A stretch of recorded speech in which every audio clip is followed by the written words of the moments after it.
अंतरराष्ट्रीय युवा विद्वान, जैन दर्शन में यूनिवर्सिटी टॉप व गोल्ड मेडलिस्ट, जैन सिद्धांत एवं न्याय विषयों को सरलता से समझाने वाले, यूएसए, इंग्लैंड, ऑस्ट्रेलिया आदि अनेक देशों में जैन धर्म की महती प्रभावना करने वाले, पंडित टोडरमल पुरस्कार, युवा विद्वत रत्न आदि अनेक पुरस्कारों से सम्मानित मूर्धन्य विद्वान डॉक्टर संजीव कुमार गोधा जयपुर द्वारा जानिए धर्म का मर्म।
सिद्ध सूर्य उपाध्याय साधु सर्व अर्थ के प्रकाशी मांगलिक रूपकारी है। तिनको स्वरूप जान रागे थे भई जो भक्ति काय को नवाई स्तुति को ऊंचाई है। धन्य धन्य तीन ही थे काज सब आज भय कर जोड़े बार बार वंदना हमारी है। मंगल कल्याण सुख ऐसो हम चाहते हैं। ओ मेरी ऐसी दशा जैसी तुम धारी है। ओ मेरी ऐसी दशा जैसी तुम धारी है। ओ मेरी ऐसी दशा जैसी तुम धारी है। क्षत्र चूड़ामणि नामक इस ग्रंथ के आधार से 10वें नंबर के अंतर्गत बात यहाँ तक पहुँच गई थी कि काष्टांगार ने जब इस बात को सुना कि जीवनधर कुमार कोई और नहीं है, सत्येंद्र महाराजा के पुत्र हैं, और यदि पीछे से घटना को थोड़ा सा बताऊं तो कह सकता हूं गोविंद राज मित्रता के प्रस्ताव को पाकर, काष्टांगार ने मित्रता का प्रस्ताव भेजा, उसे पाकर अपनी सेना के साथ मित्रता करने के का बहाना बनाकर नगर के पास उद्यान में आकर रुक गए। वहां उन्होंने सोची समझी योजना के तहत अपनी पुत्री का स्वयंवर रखा और स्वयंवर के लिए देश देशांतरों के राजाओं को आमंत्रित किया।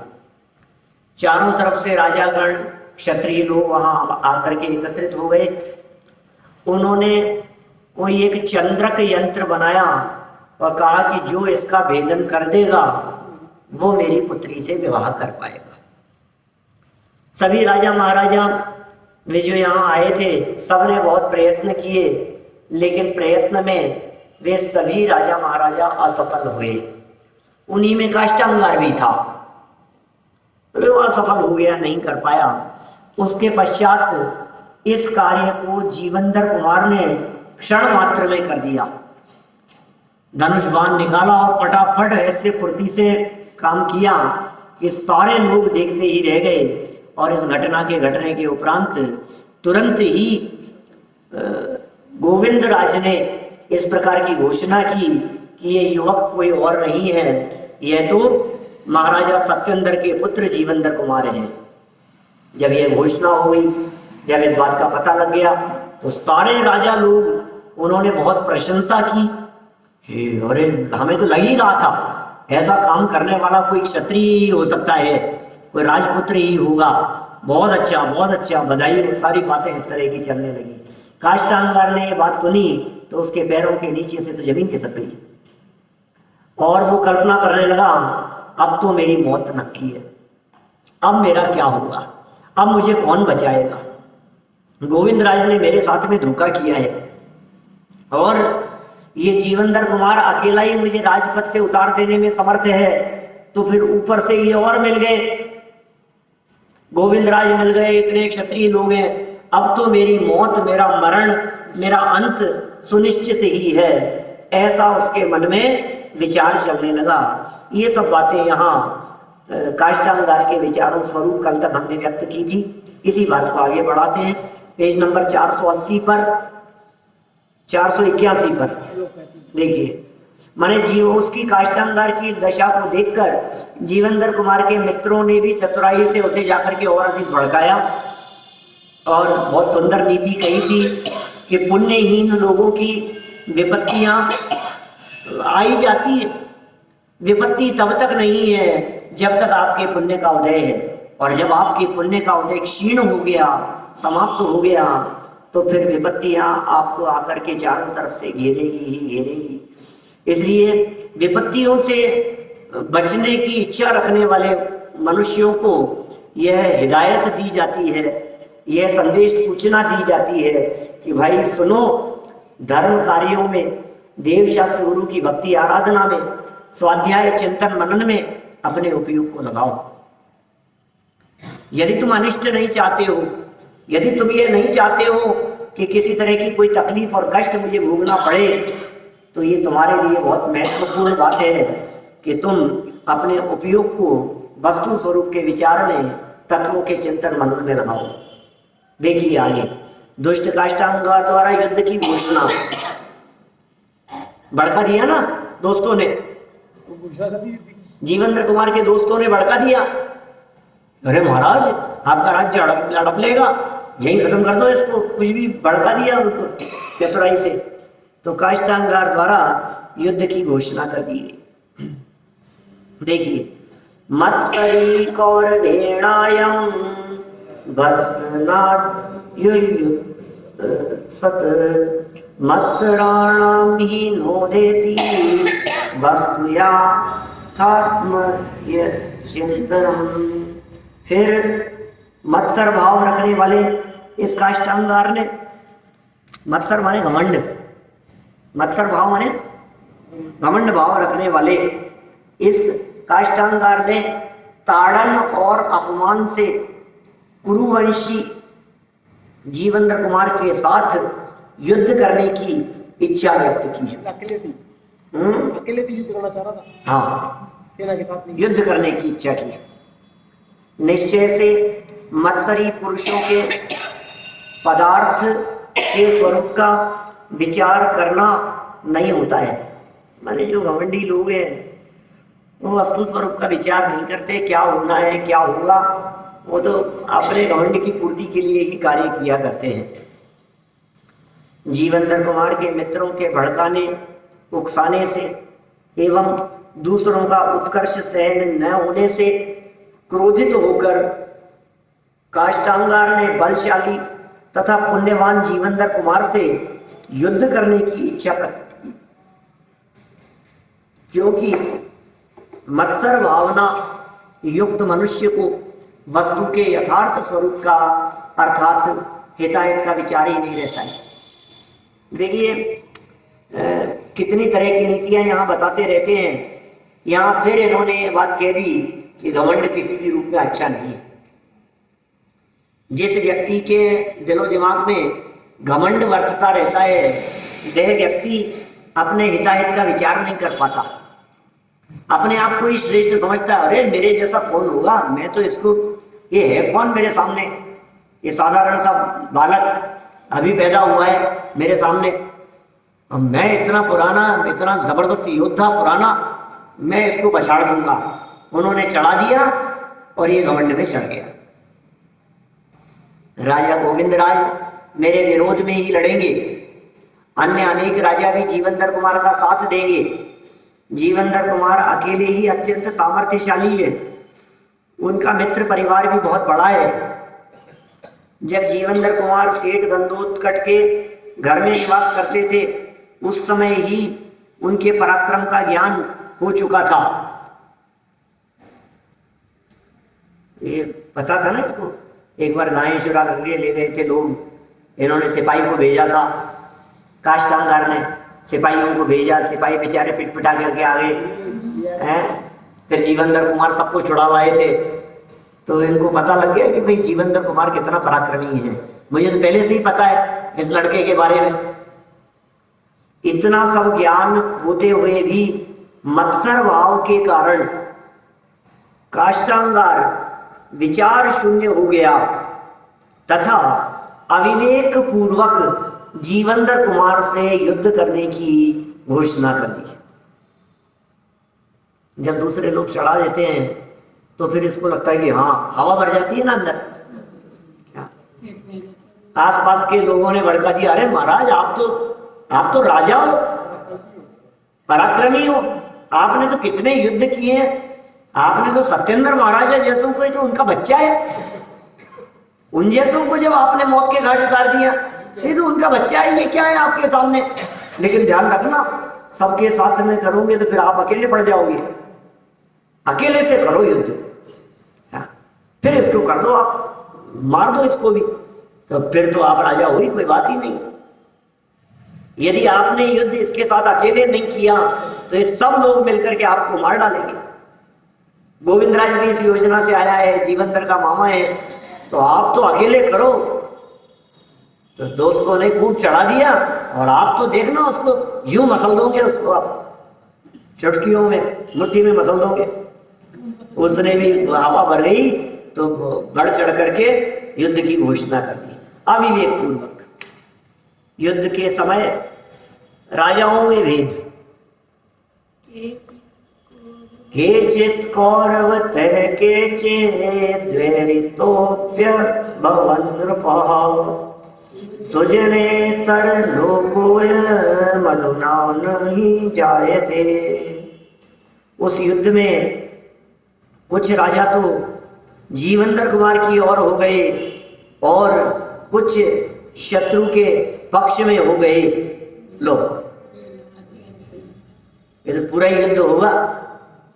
ऐसे ऐसी घोषणा करते ही, घोषणा तो की थी इसने अकेले लड़ने के लिए, लेकिन अब राजा तो राजा है, कहीं उसके भी घनिष्ठ मित्र होंगे काष्टांगार के भी, वो कुछ उधर चले गए और कुछ उधर चले गए। निश्चय से सज्जन और दुर्जन का पक्ष करने वाला यह संसार अभी नहीं हुआ है, किंतु हमेशा से चला आ रहा है।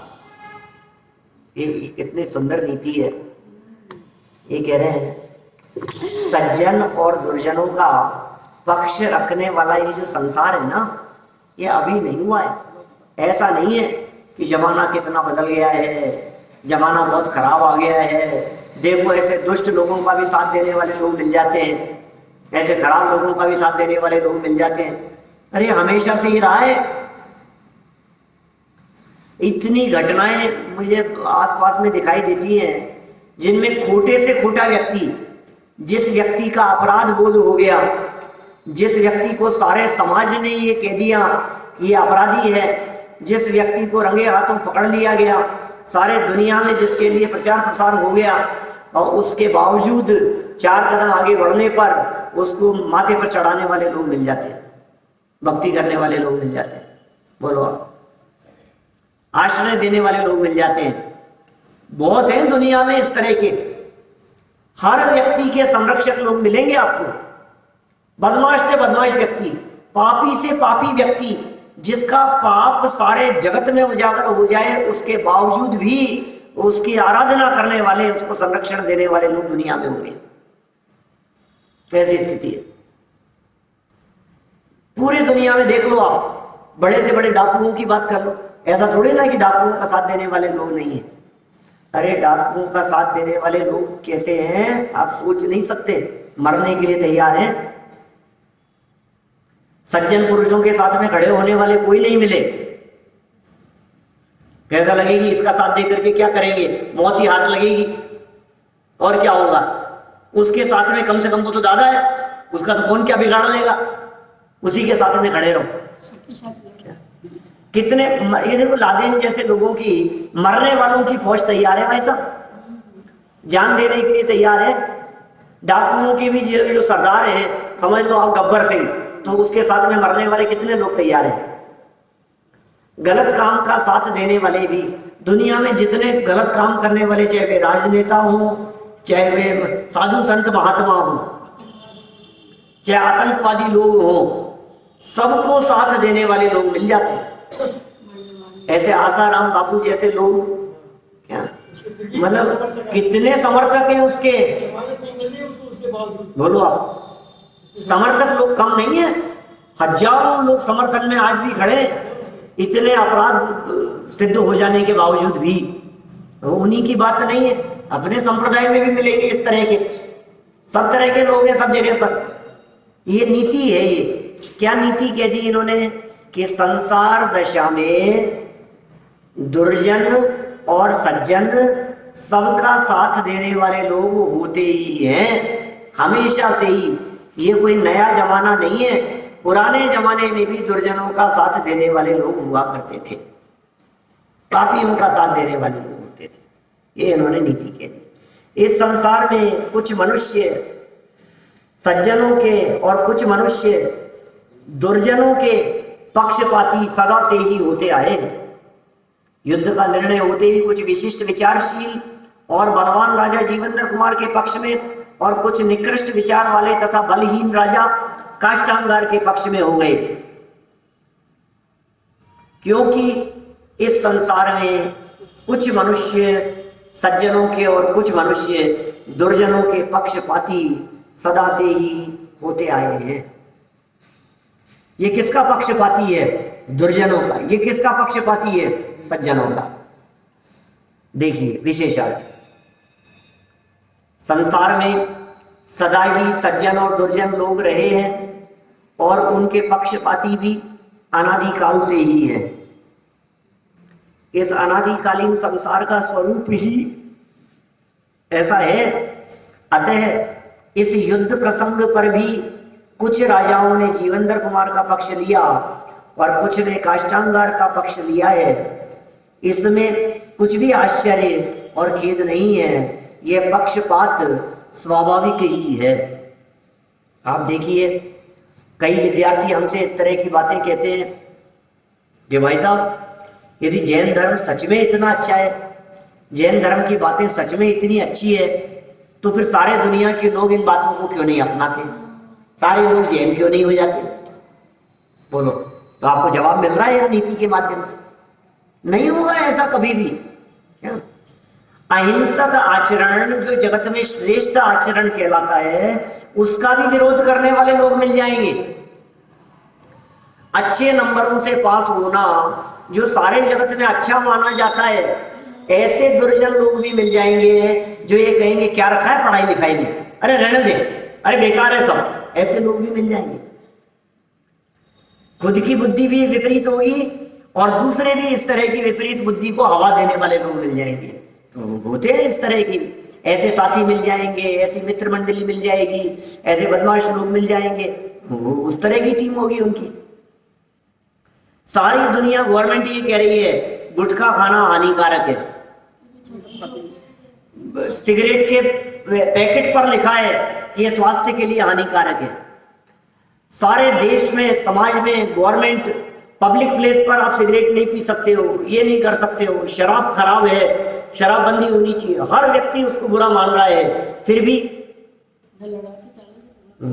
उसके समर्थक लोग भी मिल जाएंगे, बोलने वाले भी मिल जाएंगे, बेचने वाले भी मिल जाएंगे, पिलाने खिलाने वाले लोग भी मिल जाएंगे जो आग्रह करके अरे तू तो खा यार, कुछ नहीं है, ऐसे लोग भी मिल जाएंगे। इसका मतलब खराब चीजों का प्रचार करने वाले लोग भी दुनिया में होते ही होते हैं, गलत बातों का प्रचार करने वाले लोग भी होंगे ही होंगे।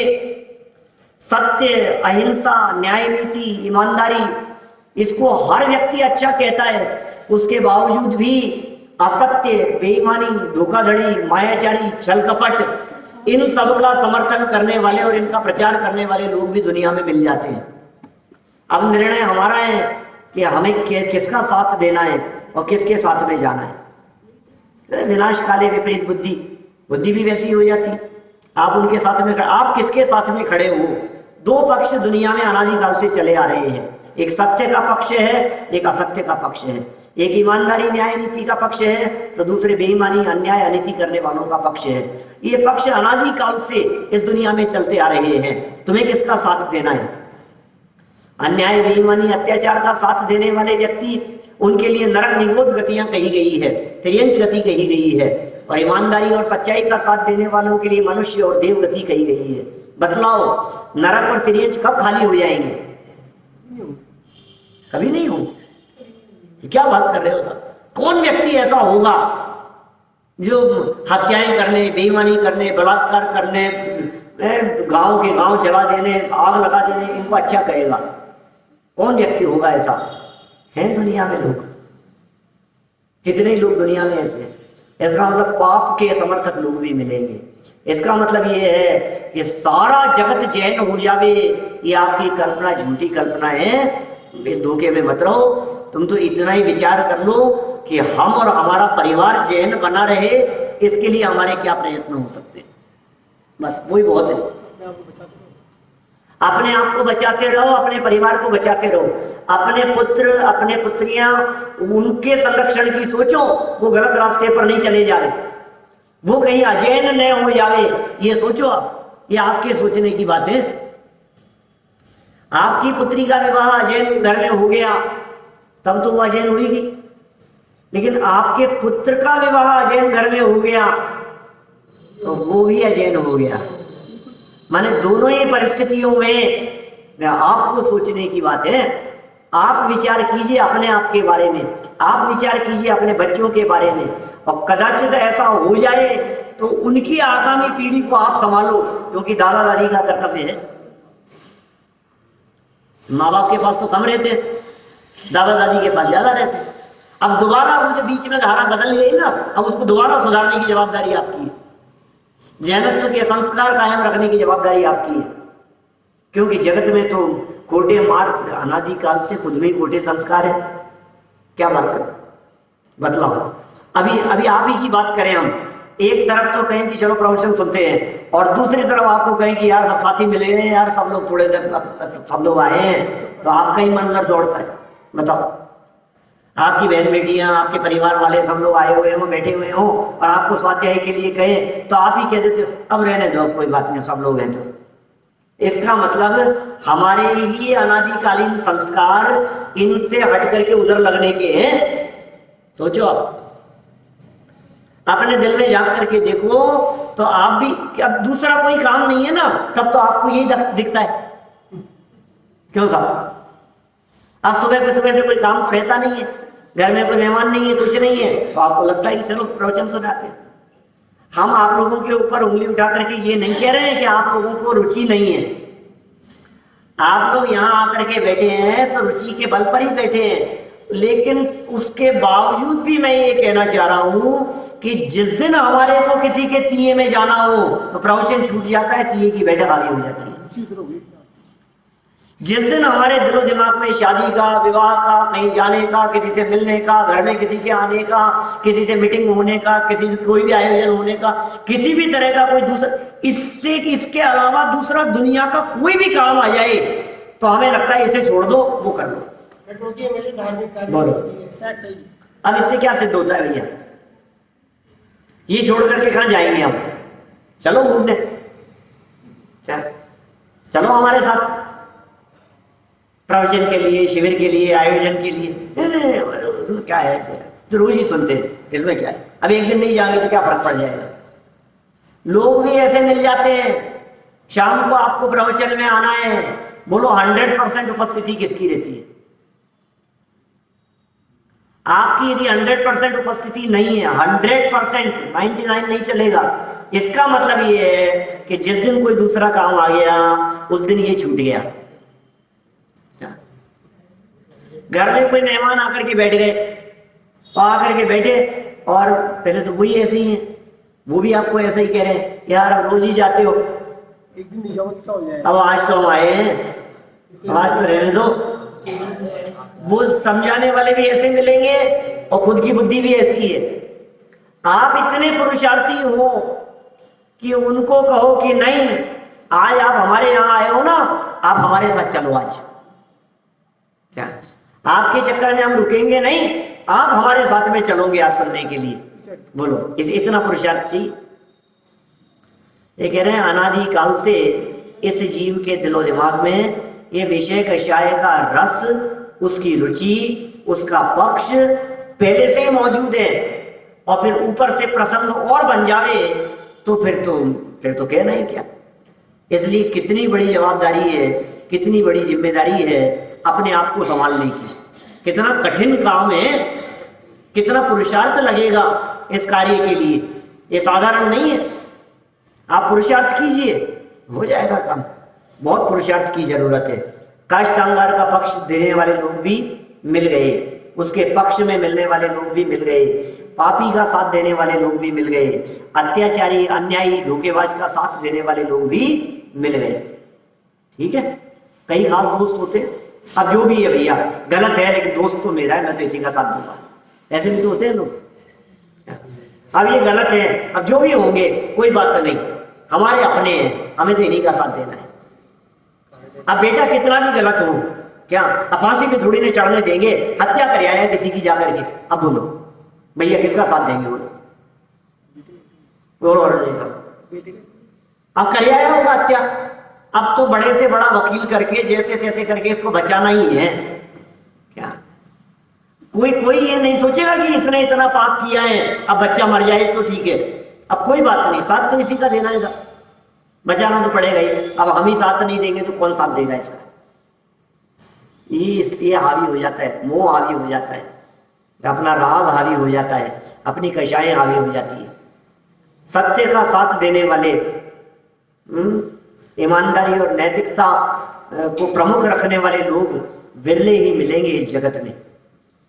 हम अभी यदि आपको ऐसा लगता हो कि हम तो सच्चाई का साथ देते हैं, हम गलत का साथ नहीं देते, तो हम कह देंगे आधे आधे कह तो रहे हैं दुनिया में, अच्छे लोगों में शामिल हो गए, उसमें क्या है भाई? मैंने बुराई का साथ देने वाली जो बात कही है, इसको प्रबलता से इसलिए कहा है कि अच्छाई का साथ देने वाले तो होते ही हैं, लेकिन आपके दिमाग में यदि ये बात आ रही हो कि बुराई का साथ कौन देगा, तो मैंने इतनी प्रमुखता से बात कही कि बुराई का साथ भी लोग देते हैं, और औरों की छोड़िए, प्रसंग बने तो हम भी दे देंगे। दिल में झांक करके देखो, मौके वाली बात है।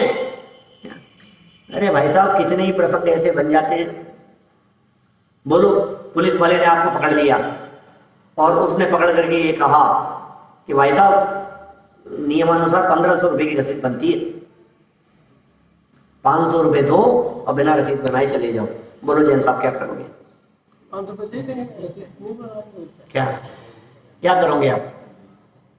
हो सकता है इस प्रसंग पर आप इतने ईमानदार हो कि आप ये कहो कि नहीं, दे देंगे, सरकार का नुकसान नहीं होगा, 1500 ही देंगे, कोई बात नहीं। 500 और 1500 का सवाल था ना, अब 5 करोड़ का और 5 लाख का सवाल है। बोलो क्या करना है? अब विचार बदल जाएगा। क्या तो 1000-1500 रुपए तो कोई बात नहीं, आपको भी लगता है कि नहीं यार ईमानदारी सर्वोत्तम नीति है, ईमानदारी पर चलना चाहिए। अब बोलो एक तरफ 5 करोड़ लग रहे हैं और दूसरी तरफ सेटलमेंट हो रहा है 5 लाख में, क्या करना है? अब आप किसका साथ देंगे, ईमानदारी का कि बेईमानी का? नीयत बदल जाएगी। सोचो जरा, किसी भी जगह पर लगा लो आप, चाहे आप इनकम टैक्स के लिए लगा लो, चाहे आपके लिए बेईमानी की बात लगा लो, चाहे किसी जगह पर समझ लो आप सस्ते में माल मिल रहा है वहां लगा लो, ओरिजिनल रेट इसकी इतनी है लेकिन वो कम पैसे के अंदर मिल रहा है कहीं से, आपको पता है कि शायद चोरी का माल हो सकता है। आप सोचो कितनी जगह पर लगाएंगे आप अपनी ईमानदारी को यदि परखना हो तो आप ऐसे 50 प्रसंग अपने दिलो दिमाग में खड़े करके देखिए, आप अपने आप समझ जाएंगे कि हम कितने ईमानदार हैं, कितनी नैतिकता पर चल रहे हैं। लगाओ, कितनी जगह पर लगा सकते हो। सस्ते में माल मिल रहा है भैया, क्या करना है बोलो? देने के बाट अलग और लेने के बाट अलग। बोलो भाई साहब, क्या करना है? आपसे लेकर के गया कोई माल, उसके काम नहीं आया, वापस आया, अब आप कितने में खरीदोगे? हैं? 20% कम जो बनना है भेज दिया, अब काय को खरीदेंगे? अब तो इतने में खरीदूंगा बोल। ये कहाँ कहाँ चले जाती है हमारी ईमानदारी? इलाज कराने में समझ लो, डॉक्टरों से समझ लो आप, कोई डॉक्टर इतने में कर रहा है, इतनी चीज है, सिफारिश लगवाता है। बच्चों के एडमिशन कराने में, दुनिया भर में हर जगह पर कैसे कम हो सकते हैं, किसी की अप्रोच लग सकती है क्या, किसी का कुछ हो सकता है क्या, यहाँ बचत हो सकती है क्या, यहाँ बच सकते हैं क्या, कितनी जगह पर कितने प्रकार से सोचता है। सब जगह पर अपनी ईमानदारी दिख जाती है, कितने ईमानदार हैं हम, कितने सज्जन हैं हम। मैं ये नहीं कहना चाह रहा हूं कि सब दुर्जन है, आप लोगों में तो ईमानदार भी सब लोग होंगे, लेकिन फिर भी दुर्जनों का साथ देने वाले भी लोग दुनिया में होते ही हैं, ज्यादा है? देखिए आप, नहीं होता है क्या साहब? बोलो आप। ईमानदारी से आप जीत गए और उसके बावजूद भी साथ देने वाले नहीं है तो नहीं। एक बात सीधी सी है कि उसके ज्यादा है, आपके कम है। हाँ, तो वो सामने नहीं आएंगे। कैसे आए साथ में? दुर्जन से तो डर दिखाई देता है, ये तो क्या बिगाड़ लेगा, खुद ही सज्जन है। इसका यदि हमने साथ नहीं भी दिया तो ये क्या बिगाड़ लेगा, और उसके सामने खड़े हुए ना तो पता नहीं क्या हो जाए हमारे साथ में। तो सब सावधान रहना चाहते हैं। चलिए, युद्ध का परिणाम क्या निकला, आज रिजल्ट सुनी लेवे अपन, फैसला हो जाए। आज देखें क्या होने वाला है, क्या होगा। फैसला तो सभी जानते हैं, कौन नहीं जानते? पिक्चर का एंड तो कौन नहीं जानता है। पूरी पिक्चर कितनी भी चल रही हो, कितना भी हीरो हारता हुआ दिखाई दे रहा हो, लेकिन एंड तो सबको पता होता है। चलिए, फोटो ही आ गई। फोटो में आपको दिख रहा है कि कौन जीवंदर है और कौन वो है? तो मुकुट लगा के तो राजा हो जाओ। तलवार वाला जीवंदर है? क्योंकि दिखाई दे रहा है, लड़का सा दिख रहा है, और जो सामने जो दिखाई दे रहा है उसके माथे पर मुकुट वगैरह लगा हुआ है, तो वो दिख रहा है काष्ठांगार राजा होगा। और ये तो राजकुमार था, इसके तो मुकुट था ही नहीं, इसने तो बचपन से आज तक कभी मुकुट पहना ही नहीं। अब पहनेगा, अब समय आ गया है। कौरवौ लोकांतर मजीगमत दुर्बलाहि बलिष्ठेन बाध्यन्ते हंत संस्कृति। कुरुवंशी जीवनधर कुमार ने भी संग्राम में शत्रु को परलोक पहुंचा दिया। क्या कर लिया युद्ध? कोई बात नहीं, ये तो मौका ही देख रहा था और उसे तो भरोसा था। और देखो ये कितनी जबरदस्त चाल थी गोविंदराज की कि सेना के बिना क्या वहां जाएंगे, उसका नगर, सारी बातें, कितने लोग उसके समर्थक होंगे। नगर के बाहर ही उद्यान में उसने स्वयंवर रच दिया और सब राजाओं को बुलाया, सब अकेले अकेले आ गए। सेना का क्या काम था? दो चार साथियों को ले आए होंगे, और इससे ज्यादा क्या? सेना लेके थोड़ी ना आए थे सारे लोग। इतनी सेनाओं को ला करके करते भी क्या वहां स्वयंवर में? और स्वयंवर में सेना का भी क्या काम है? लड़ने थोड़ी ना जा रहे हैं, जीतने जा रहे हैं। क्या युद्ध थोड़ी ना करना है किसी से, लड़ाई का तो काम नहीं है।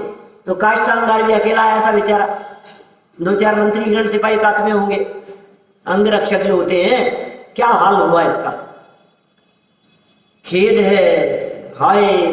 निश्चय से संसार में दुर्बल प्राणी बलवानों से हारते आए हैं। यह बात परम सत्य है कि दुर्बल व्यक्ति संसार में बलवान लोगों से हारते ही हारते हैं।